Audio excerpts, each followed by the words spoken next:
Hello there, and welcome back to Minecraft Hardcore The Complex. We're on now episode 7. Coming up on 365 days. It's been over 100 days since we've had a stream. A lot of that has been AFK.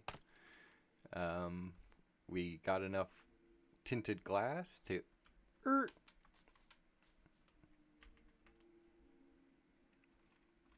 What am I doing? Today's episode, like I said, we're coming up on 365 days, our first Minecraft in-game year. So I kind of want to do a little bit of a world tour, start in the humble beginnings, and then move over to the complex. So let's get started. So when we first spawned in, we spawned in on this little part of the peninsula over here,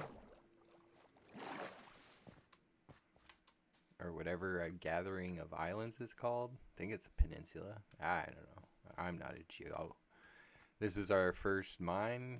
Goes all the way down to diamonds. Not that we've been down there very much. Mostly I've been down here for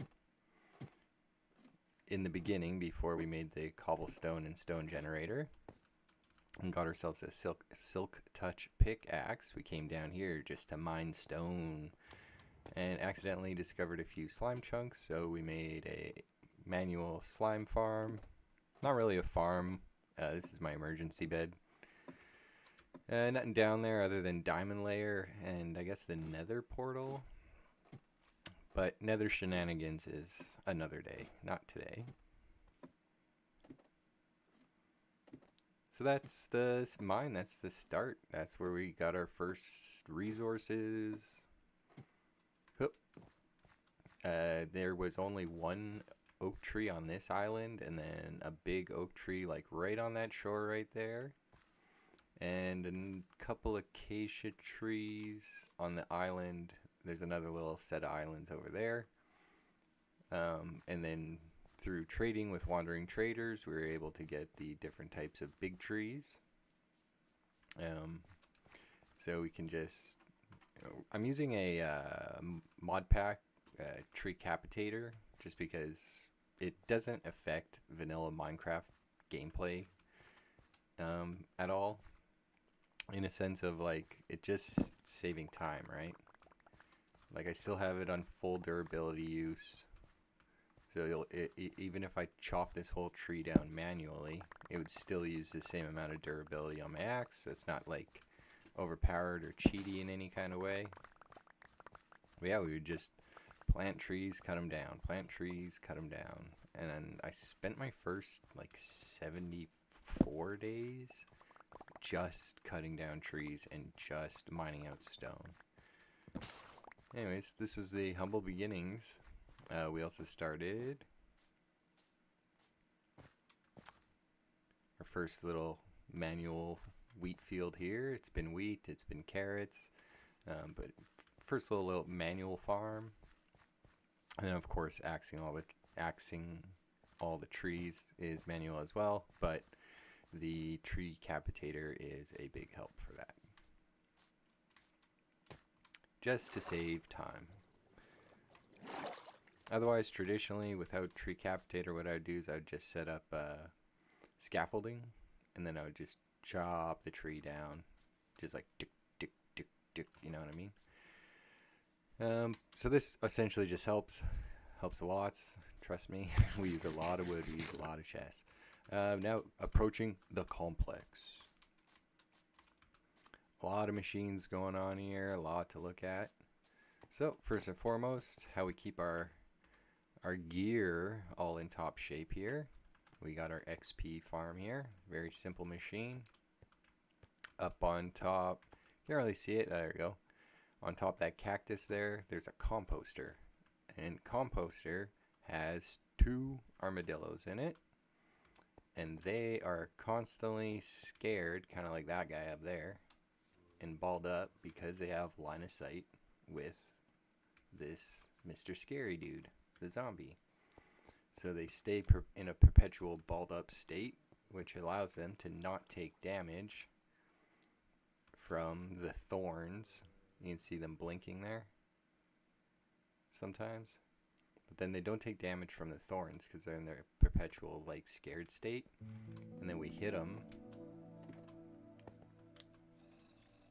with a splash potion of infestation that gets belted at them from this dispenser, splashes them. They start producing tons of silverfish. And then we turn on a trident tumbler because we're playing Bedrock. And that unalives all of the silverfish, and we could just stand here, gather XP. I made the enchanting station right across for it, so when we're enchanting our gear, we can just come over, enchant, or disenchant, and then come back and grab more XP, and then try again for the enchants we want. And that's, yeah, one of the and it's got a auto brewer here on the side, so we just push the button, it releases the 3 brewed up potions, and then starts brewing. Oh, I think we're out of gunpowder in this. Oh, look at that. Well, it will brew it up, still brew it up into a splash potion of infestation, or not, minus the splash bit. But noted, we'll have to maintenance that. While we're in the vein of auto brewers, I took the weekend off. Valentine's weekend just passed. I took the weekend off with my partner from streaming, but didn't stay away from Minecraft. So I built a big auto brewing station, so we'll have night vision, fire resistance, water breathing, strength, speed, instant health, and then regen, all with the same system. We'll just push the button, it'll dispense the 3 ready ones, and start brewing more. This is our gunpowder farm here. This is one of the last things we built on stream. I didn't have enough glass to finish it, but I've since made enough glass, tinted glass, to finish it. Right now it's just it's shy of a fall farm. I thought I built it tall enough, but some still survive. So I'm gonna remedy that by replacing these slabs with campfires, and then whichever ones don't just fall hard enough, we'll just cook on the bonfires, and then the hoppers underneath can still pick up their items. I don't know where we got the arrow and bone from, because it's all trapdoors unless I miss like one spot. But we still have to spider-proof it, unfortunately, but I don't have any source of string right now, so I feel like I'm just gonna keep it as is, just so we have some sort of passive use or a source of string. This is the island map. So over here is the starting island. You can see the edge of our farm and some of the big trees. But then this is the complex, and I'm hoping to fill out like pretty much this whole island with just different farms and systems and gadgets. Continuing, very simple manual pumpkin and melon farm right now. We will move into automation, but right now I just wanted a source for the 2. Got a cactus farm here, a sugarcane farm, and a bamboo farm, all getting delivered to these chests here via that item tower. This big monstrosity is our gold farm that I can only run at half speed because it's too productive. But very simple concept here. We just have we're playing with fire spread so that I can use this mechanism here to relight the portals, and then it's just a water bucket on a observer clock controlled by a sticky piston that dispenses water and picks up the water so that the portals get extinguished and then relit. So this one switch, if we throw it, it'll just work the one set of portals. And then this switch, if we throw it, it'll work this set of portals, but then it has a one-way repeater line activating this side as well, essentially giving us either 50% on this side or 100% on this side. I've only run it like 1.5 times at 100% capacity. I suppose we'll go sleep, because I know the phantoms are coming. I haven't slept in days and days. Oh. It's only a matter of time before they start swooping at us here. Plus on YouTube it gets so compressed and dark that it's so hard to see.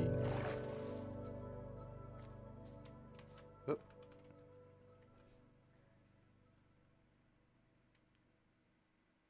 Yahoo!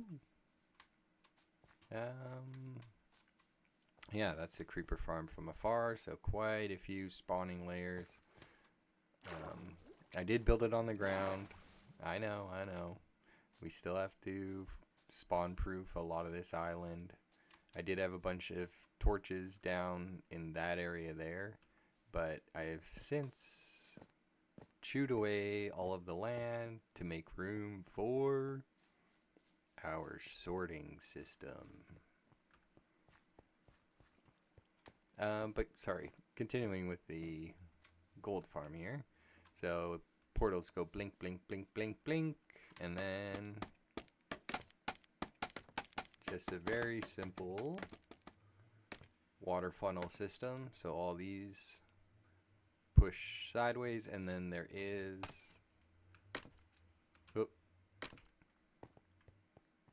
these two just push all the piglins into the center stream, and then the center stream delivers them to the unaliving chamber here. Ooh, Wandering Trader, what you got? Maybe.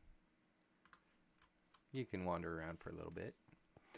Anyways, items all get picked up by hoppers, and then they get sorted. First two here are zombie flesh.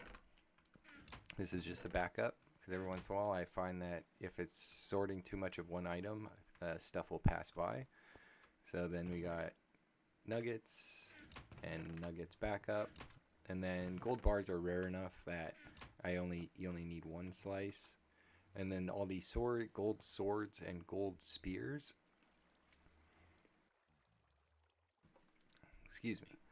get pushed down this hopper line here, and they start to backfill this chest. And then these furnaces kick in and start smelting them down into nuggets. If this gets so backfilled with swords, they'll backfill the hoppers. So then these two furnaces will kick in and try to alleviate some of that stress. Because I have been in gold farms like this, but without the 100% option. And I've had swords back up all the way into the system, like, you know, several hoppers deep. So I added this kind of like backup overflow system, because the items will push along their directed funnel first, but if there's no other option, another hopper will be able to pull out of it. So it's kind of like, if this first system can't keep up and backfills into its double chest and then starts to backfill in the line, the secondary system will kick in. So it's only had to go into work once. 26, there you go. It's only had to go to work once since I've ran the farm. Then we have, continuing on with our little tour here, we have our lava farm here, very simple. Just lava source blocks sitting on a solid block, and then dripstone underneath. I don't know if you need the air gap, but I put an air gap. You might be able to put this like right up to the cauldron, but I leave an air gap because of the particle. And we're safe anyways. We can't like fall into it, you know. But it drips, and then eventually will randomly fill the cauldron with lava. Then we can come in with a bucket.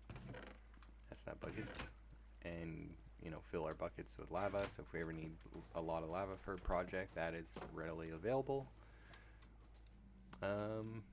this, oops, is the iron farm. I have cleaned it out recently because it was backing up quite a bit, as you can see. The iron farm is ran by our trading hall. So inside here we have all of our traders. We did lose one to a lightning strike. I guess lightning must have stricken like right here or something, because I'm pretty sure it has to be within 6 blocks, and there's a cave overhead here, so it must have hit like right here somewhere. But turned just this one cleric into a witch. Luckily I keep like these trapdoors and everything, so it didn't have line of sight on anyone or even me, so I could just like, you know, dispose of it. But we will have to fill that gap again. But this is a trading hall. Got a lot of just the essential trades. Everything else I just enchant cycle for. So looting, silk touch, fortune, unbreaking, all at max. You know, 3, 3, 3, 3.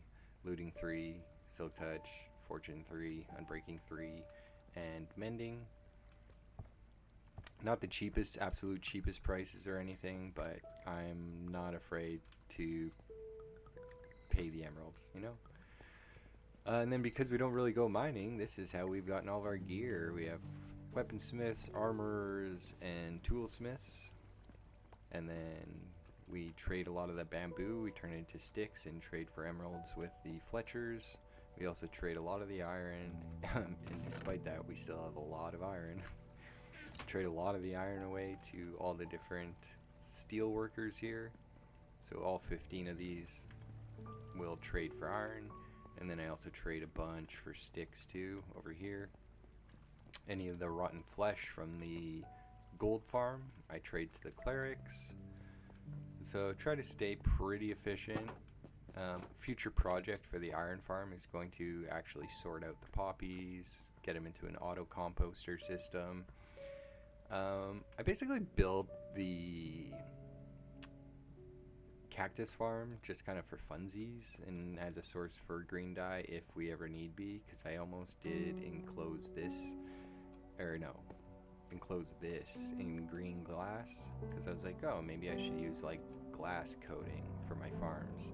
So like anything that's like a plant will have green glass. So this might be something different. Maybe we change all the glass on the gold farm to yellow, all the glass on the iron farm to white stained glass, or light gray or something stained glass. So just a little quality of life update you might see in the future. This has to stay the kind of off gray tinted glass, because tinted glass only comes in that one kind of gray purpley tone. What else?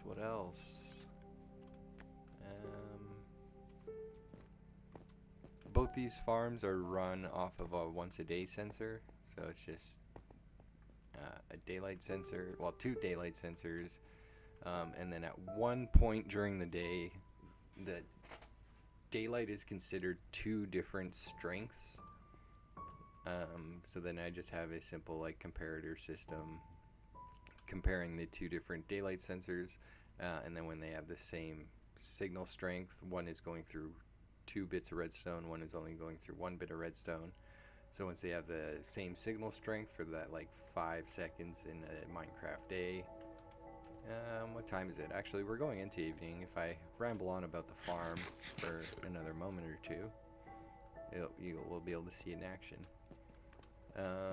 Oh, actually, another thing we haven't seen yet. We got our 32 station auto smelter. So input up here, fuel input here, and then output goes here. And then with 32 furnaces, it returns our product back to us pretty fast. And then that's just a little auto pass-through furnace back there. I mostly use that for making more charcoal for the super smelter. And then there's a failed tree farm back there that I'm not going to talk about because it doesn't work right now. But yeah, that's pretty much it. The farm should fire very shortly here.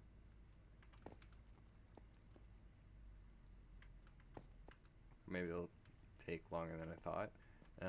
But usually most of this, I'm actually surprised at how undergrown this is. And the top one is open, and I've actually seen bamboo sticking out the top of this.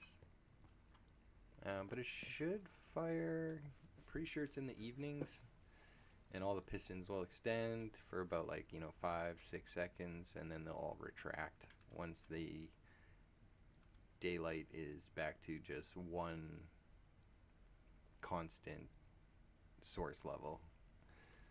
But yeah, it's a funny little tidbit of information that was picked up long time ago,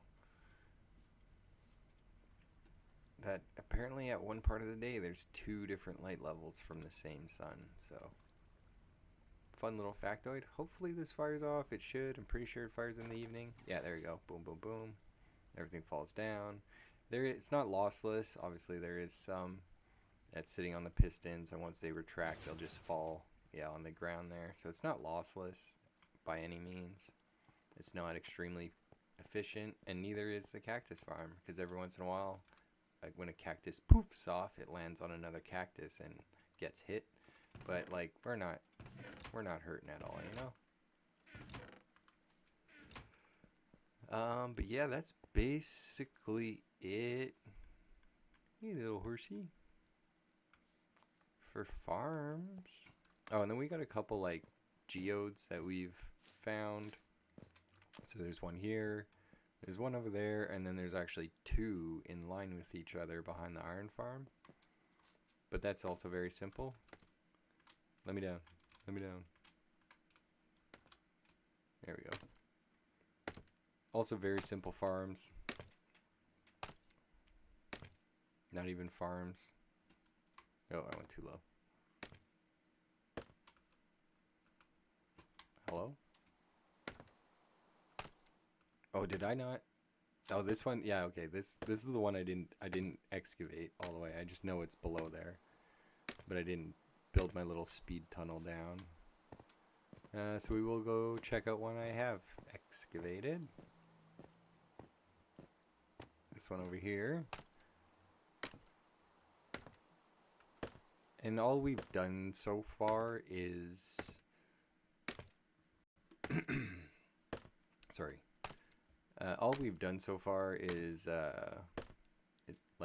remove all the blocks around the budding amethyst blocks so that they can produce on all sides. That's truly all I've done so far. Other than that, you can see it's still pretty rugged in here. But ideally, and actually we'll go quickly check out another one, because I did start a little bit of what I want it to end up as. Oh, it's already night again. Oh, and then this random pale moss patches was me kind of experimenting. The Wandering Trader, a previous one, had pale moss for sale, so I bought some. I'm hoping for green moss, because I have this weird vision. I guess I shouldn't say weird. I have this funny vision in my head of the complex being completely one level, so it's all just flat, and having all these machines, engaging with the skyline, making it look all like some kind of futuristic city. But then I want just weaved in between a bunch of nature, and I feel if we use moss, it'll help with spawn proofing, because mobs can't spawn on moss, plus it's a very vibrant green. And then taking some of the hard edges off, so it put moss here, and just kind of round out some of the hard edges. And then all this stone in between all the machines would just be moss and azalea trees and flowers and stuff. I don't know, and this melody of intense square hard edged machines, and then rolling color and Mother Nature and stuff like that. So I don't know, that's kind of like the final vision that I have for this playthrough of hardcore Minecraft, the complex. But yeah, I think that's it for what's going on. And then these are the two auto crafters that I've been experimenting with here. You can see that this one will only make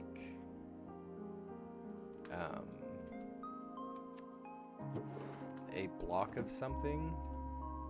So what it's doing is comparing the signal of this, which is signal strength of 8, to this, which wants a signal strength of 9 or something like that. And then once those signals are, this signal overpowers this signal, it allows the crafter to craft. And then this one is just very simple. This just crafts like whatever as soon as possible kind of crafter. So just a very simple clock mechanism, just two observers facing into each other to get a fast pulse, and then we can turn it on and off. It makes a funny little noise.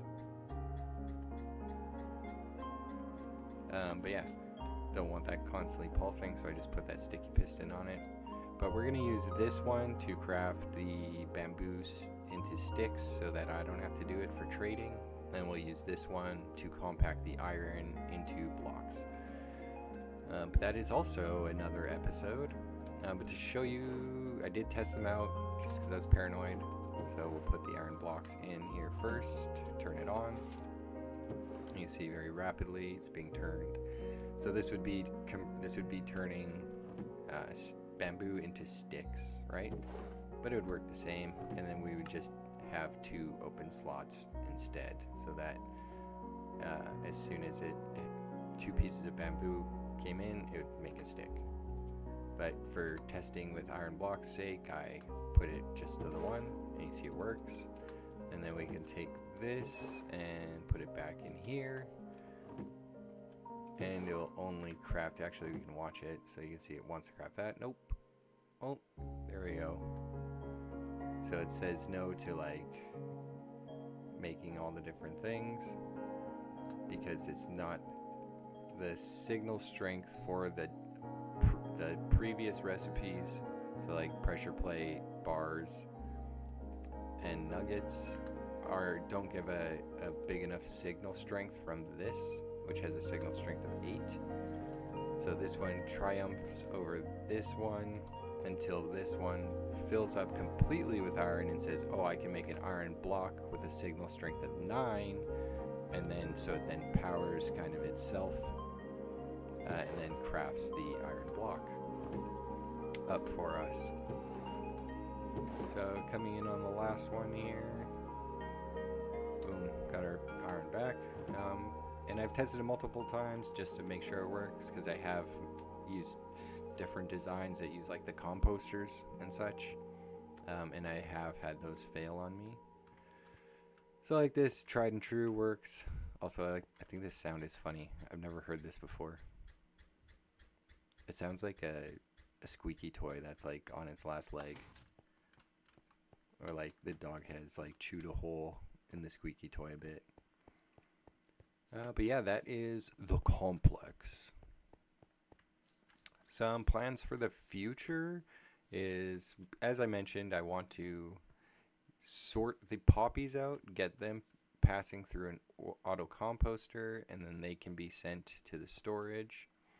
The iron blocks iron will be sorted out and then crafted into iron blocks and then sent over to storage. I want, for now, I'm going to have the cactus sorted out and then put through an auto composter. Sorry. And put through a auto composter. Actually, I'm just gonna have a sip of water quick. One sec. Pause for water.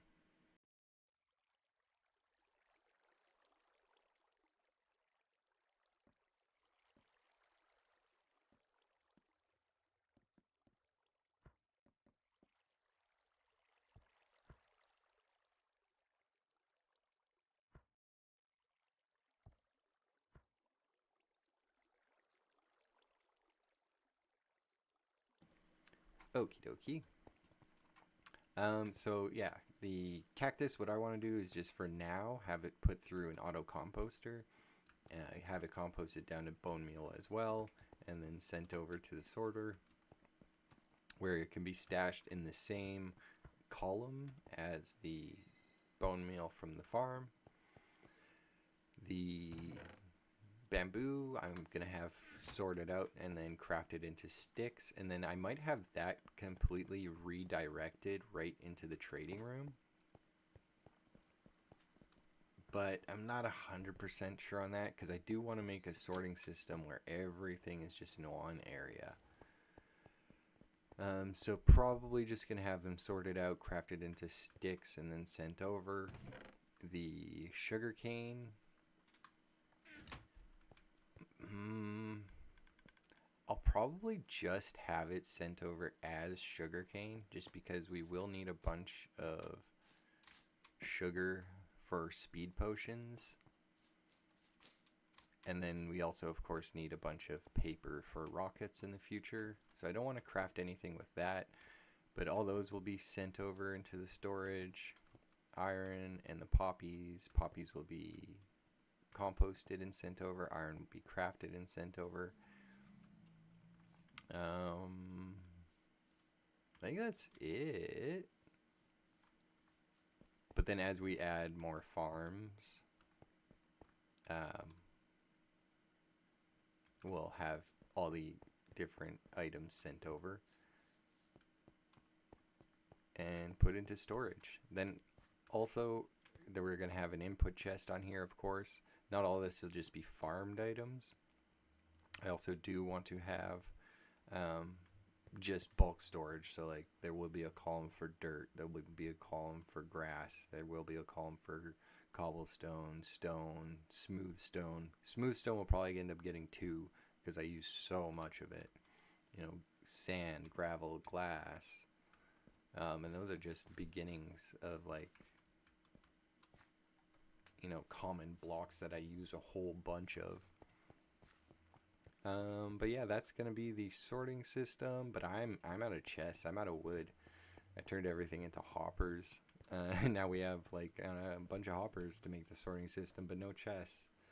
So a bit of a grind, definitely, for wood coming up because I have depleted all of my reserves for wood. Also, because we do use charcoal as well, that is a little taxing. Looking to mitigate that in the future with a wither skull farm, which will also have a byproduct of coal from wither skeletons. I never showed you the amethyst amethyst layout. So same thing in this one, just excavated out the budding amethyst blocks, which they have like a hard X in the center comparatively to an average amethyst block, and you can't move them from the original geode.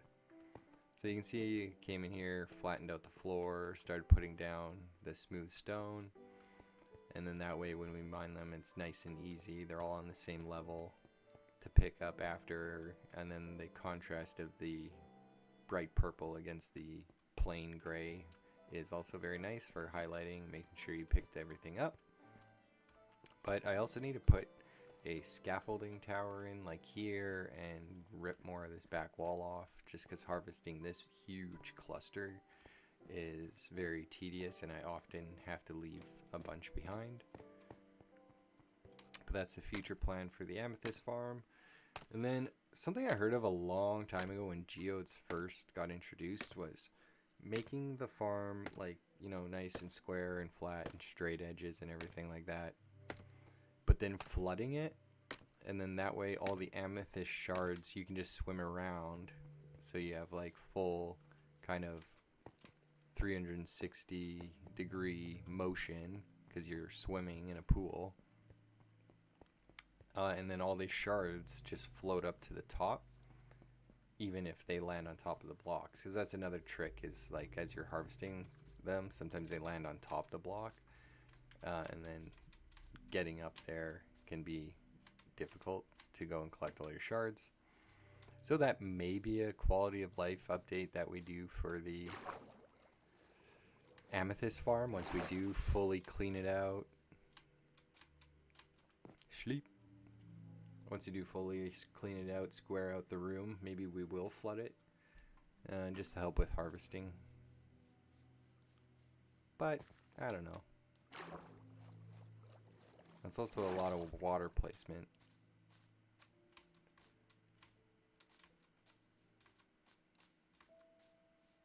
And then it's also a delicate system because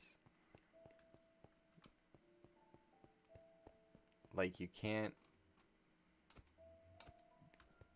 like amethyst block, the budding amethyst is very fragile. It has a very fast breaking speed. So when you're like taking the amethyst shard off the side, if you hold down too long, you risk breaking the budding block. And then your SOL, you can't replace it. You can't get it back. Even if you silk touch the budding amethyst block, once it's moved from its original state, you're SOL. I kind of do want to buy firefly bushes off this guy, at least one. Oops.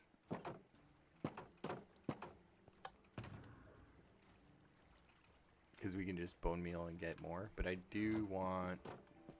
Hey, come here. And go. And now we can dispose of him. So we can spawn a new one. Because I need more dripstone to finish this farm, and there's still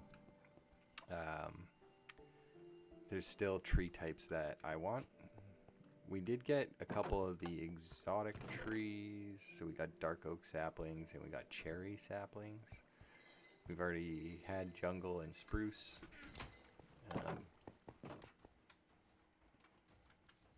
Put that there for now. A little bit of ambiance.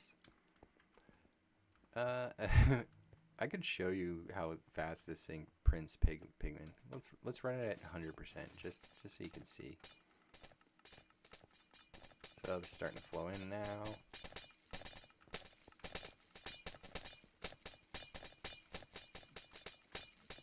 But eventually it gets overwhelming. That even if I use my Smite 5, pretty sure it's Smite 5, yeah, Smite 5.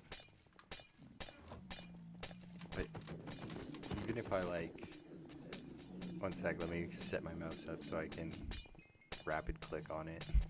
But even if I go as fast as I can with my, I don't have an auto clicker, but even if I chop away as fast as I can, I can't keep up to the 4 portals. They're already making a leg hydra. It's see, that's the nice thing about the 3x1 is that it pushes them around so much that you don't get entity cramming. Although I am skeptical if there's even entity cramming in Bedrock. Because I have probably about 200 cows in a hole right now, and none of them are unaliving. But yeah, that's basically how the farm works. It works very fast, as you can see. We'll go turn it off and see how long it takes. Oh my gosh. Look at the backlog. Oh, all 4 portals are actually off. That's a rarity. But this is what I call the leg hydra. And then actually with their spear, see how they're trying to hit me, but they're hitting each other.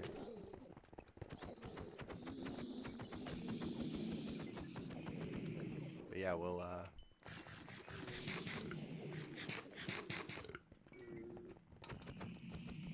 whack away at some legs here for a second, and then we can see and this is not long enough to back the swords up into that secondary furnace system, but we can at least see the system functioning. So now all those will get picked up by hoppers eventually, and the rotten flesh will get sorted into here. The nuggets you can see they're already moving in. Haven't gotten any gold bars yet. This system's kicking in first?